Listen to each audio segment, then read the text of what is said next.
Well, the Jolly Good Fellow title started as a joke, like most things in my career. And the joke was when I joined Google, it was a startup and we didn't have job titles. So we all had generic job titles, and my job title was software engineer. And then when the company grew to a certain size, we started having a career ladder, and the highest ranking engineer is called a Google Fellow. And so I made a joke. I say, why be a Google Fellow when you can be a Jolly Good Fellow, right? And then people laugh. And my philosophy is if everybody laughs, that's the right thing to do.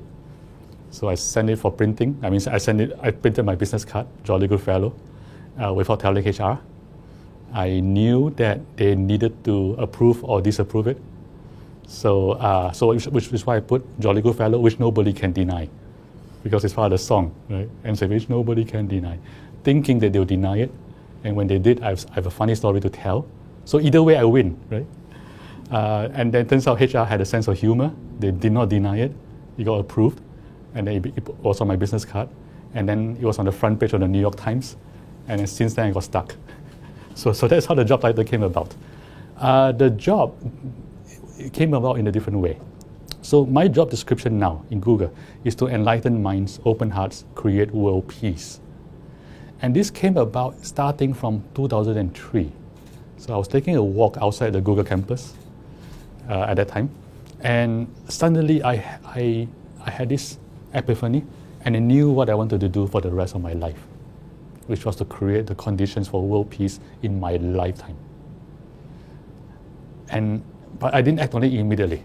It just kept being in my mind and for years, and then after a while, I told myself, this is for real. It hasn't gone away for a long time. I have to do something. And so I started on this path of trying to create the conditions for world peace in my free time. And it sort of became my job. And that's how things turned out.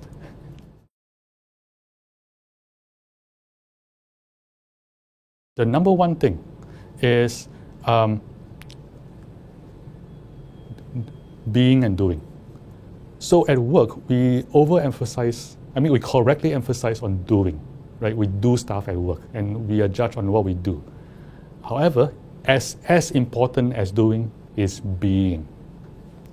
The person you are, who you bring to the table, who you appear at work is at least as important as what you do, especially if your job involves interacting with any other person, right? So then your being changes everything. Right? Whether you are the easygoing guy, you're the reliable guy, you're the guy who's easy to work with, and so on. Who you are is at least as important, sometimes much more important than what you do. So therefore, if I got to change anything, have a magic wand and change everything, I like to see a world where every workplace emphasizes being as much as doing. And the whole system, right? So part of it is taking care of the well-being of people. Also advancing the being, cultivating the being, cultivating the kindness, cultivating the calmness of mind, cultivating the ability to rest, to still the mind, and cultivating the ability to have satisfactory relationships with each other. So those things, in addition to what we call skills training today.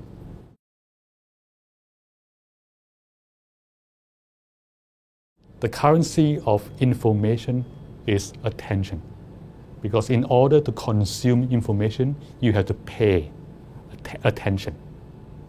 Therefore, overabundance of information leads necessarily to poverty of attention, because attention is fairly finite.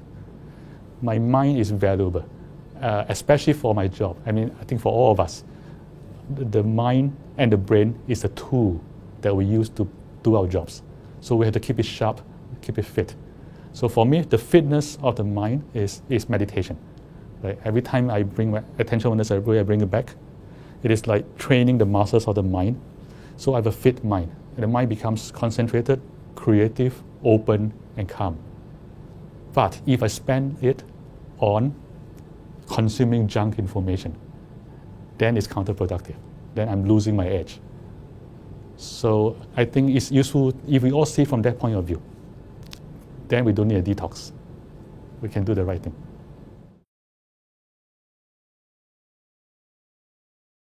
I think it's already been done. So there have been research that shows that goodness is a competitive advantage. For example, the obvious example, happy salespeople sell more, right? Because for the simple reason they're happy, you like to work with them, then you buy more from them in general, right? Happy in workers that need creativity. Happy workers tend to be more creative because if you're happy, you're alpha dominated at least in the brain, especially the right side of the brain, that is conducive to creativity. There's a study that showed that if you're happy today, you're more creative today and tomorrow, regardless of how you feel tomorrow. So happiness has a 2-day effect on creativity. So all this data, as data and knowledge like this gets widespread, then leaders and managers they'll see it. Then they'll have more incentive to be good because goodness is a competitive advantage in business. And I hope that will transform the corporate world.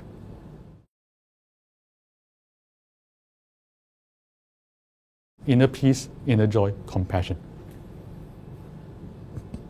Inner peace means the ability to calm the mind on demand.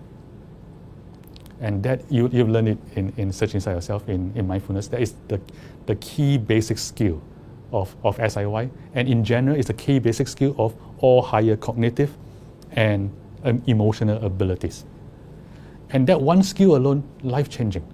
Right? So for example, and the obvious application is dealing with difficult people, dealing with customers shouting at you. You can calm the mind, you get things done, you solve problems. But beyond that, leadership, right? You can calm the mind. In a situation where everybody is scared, is frazzled, you alone can calm the mind. You alone can think in turbulent times. Right? Because why? Because that is leadership. Leadership is the ability to think under fire. So that one ability is life-changing. Calm the mind on demand. And of course, it has implication for wellness and stress. Right? Less stress already. So this one ability, good for your career, good for your happiness, and good for well-being. So that's one. But that's better than that is inner joy. Inner joy comes from inner peace. The ability to calm the mind allows the mind to access the inner joy that is independent of sense pleasures, also independent of ego pleasures. So sense pleasures are like chocolate and things like that. Ego pleasures are people love me, yay. Right? Oh, I have achievement, yay. So imagine the ability to access a joy, a source of joy that's independent of that. Right? People love me, I'm happy. They don't love me, I'm still happy. So that frees, at least in my opinion, it frees you from being a slave of sensual and egoistic pleasure. And because it frees you, then you have the space to take risks and to do big things. And of course, it's good for your career, and it's good for your mental health, and it's good for your physical health. But I think even better than that is compassion. Compassion is the sense of caring for yourself and for the world. Right? Wanting to serve the world, and also to serve yourself because you are part of the world. And I think anybody with compassion, strong enough, they become effective leaders.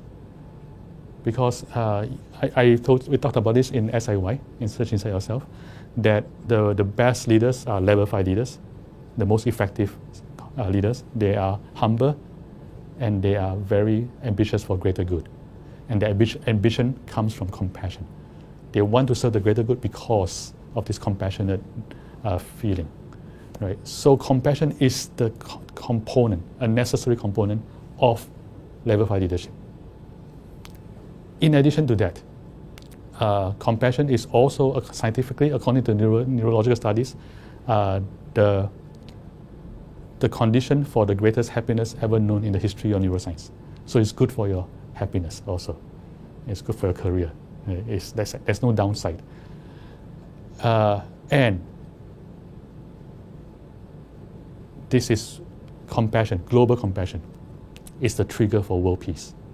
If we all have compassion, then we have the conditions for world peace. However, compassion is not sustainable unless it's built on the foundation of inner joy. And inner joy is not sustainable unless it's built on the foundation of inner peace, which is why there's this order, which is why all three are important. Each of which affects your career, affects your life positively. The combination of three is profoundly life-changing and world-changing. And that's why I'm trying to scale all these three in my lifetime.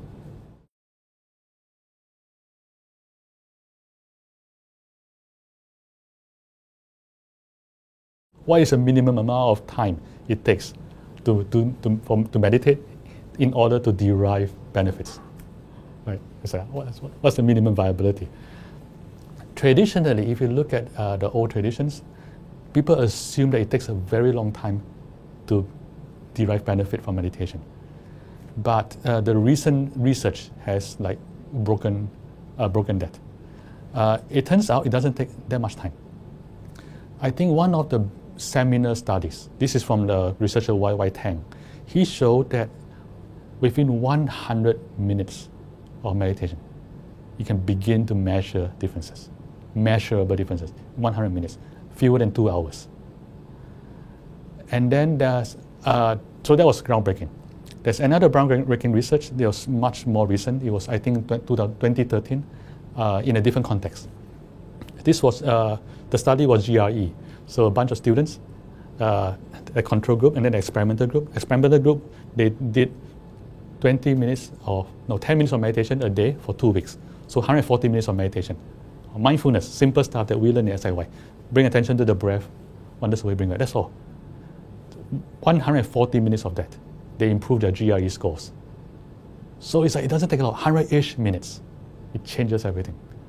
And then there was another study, again from 2013, and the study showed that in 15 minutes of mindfulness, 15 minutes, you can change, it can improve the debiasing mechanism in the brain.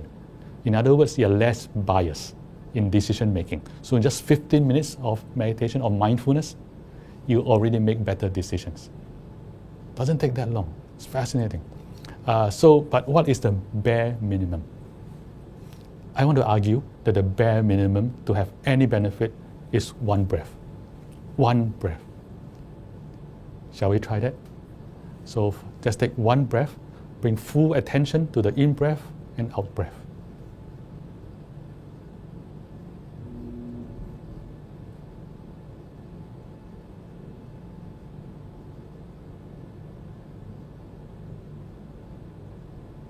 You notice you're calmer already after that one breath. Why is that so? There are two reasons. The first reason is physiological. Because when I say bring attention to the breath, you naturally slow down and breathe more deeply. And by doing that, you're stimulating your vagus nerve. And by stimulating your vagus nerve, you are activating your parasympathetic response, which in other words, you are activating your relaxation response in the body. So your blood pressure goes down, your heart rate goes down. So already you're more relaxed. That's one. The second reason is psychological, which is that to worry, your mind needs to be in the future. To be regretful, your mind needs to be in the past. If you're fully in the present for one breath, for the duration of one breath, you are free from worry and regret. And that's why it's relaxing. One breath a day. That is all. If you take that one breath, then you can reset the body enough so that when the next guy comes in, he sees a fresh person. He sees you like fresh, and he's like, you have the quality of working with him changes. And imagine doing that 8 hours a day. That changes your effectiveness as a leader. Right? So one breath a day, or in between meetings. So that's the first practice. Doesn't take any time. The second practice, very powerful also, doesn't take any time, is loving kindness. It's very easy. It's entirely a thinking exercise. And the thought is this: you look at a human being, randomly look at a human being, and just think, I wish for this person to be happy. I wish for that person to be happy. And if you're thinking that, so the people in the audience, I suggest you try it. You might find that when you're thinking, I wish for that person to be happy, you yourself become happier already. And so just that doesn't take any time. Randomly choose people to just think. My suggestion is 2 persons per hour. Then you might ask, does it do anything? Like, what's the effect of that? So I once gave this suggestion in a public speech. So I assigned it as homework. I spoke on a Monday evening. I say, okay, tomorrow's Tuesday, right? Tomorrow, try this. 8 hours, every hour, spend 10 seconds wishing for, in your head, wishing for 2 people to be happy. Then go back to work. Nothing changes. Wednesday morning, I received an email from a total stranger. And this person, she said, I hate my job. I hate coming to work every single day. However, I went to your talk on Monday. On Tuesday, I did the homework. And Tuesday was my happiest day in 7 years. Happiest day in 7 years. And what did it take? It took 80 seconds of thinking. And we all know how to think. So I suggest these 2 exercises for everybody. 1 breath a day or between meetings. And once an hour, wish for 2 people to be happy.